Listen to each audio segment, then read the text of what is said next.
નમસ્કાર મિત્રો આજની વિડીયોમાં વાત કરીશું દેશ અને દુનિયાના સુપરફાસ્ટ સમાચારની। સૌપ્રથમ વાત કરીએ તો સીએમએ વાઇલ્ડ લાઇફ કેર સેન્ટરની મુલાકાત કરી છે। સીએમ ભૂપેન્દ્રભાઈ પટેલે કરુણા અભિયાન અંતર્ગત અમદાવાદમાં વાઇલ્ડ લાઇફ કેર સેન્ટરની મુલાકાત કરી હતી, જ્યાં તેમણે operation theatre, OPD, x ray room વગેરેનું નિરીક્ષણ કર્યું હતું। સીએમના માર્ગદર્શન હેઠળ જીવો, જીવાદો અને જીવાડોની ભાવના સાથે ઉત્તરાયણ દરમિયાન ઘાયલ પક્ષીઓની સારવાર માટે 20 જાન્યુઆરી સુધી અભિયાન ચાલશે, જે માટે તમે આ સ્ક્રીન ઉપર આપેલા નંબર ઉપરથી માહિતી મેળવી શકો છો।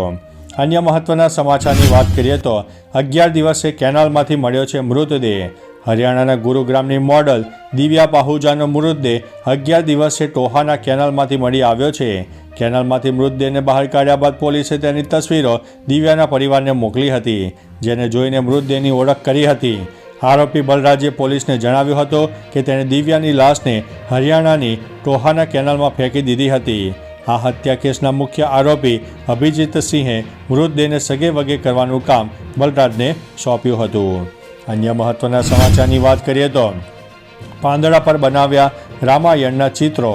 મેરઠની મમતા ગોયલે ભગવાન રામના જીવન ચરિત્રને 2 ઇંચના પાંદડામાં કોતરીને અદ્ભુત કારીગરી બનાવી છે। રામ સીતા વિવાહથી લઈને રામ દરબાર અને રાવણ યુદ્ધ સુધી તેમણે પાંદડા પર ખૂબ જ સૂક્ષ્મ ચિત્રો બનાવ્યા છે। તે 22મી જાન્યુઆરી અયોધ્યામાં યોજાનારી પ્રાણ પ્રતિષ્ઠાના દિવસે ઓનલાઈન પ્રદર્શન કરશે।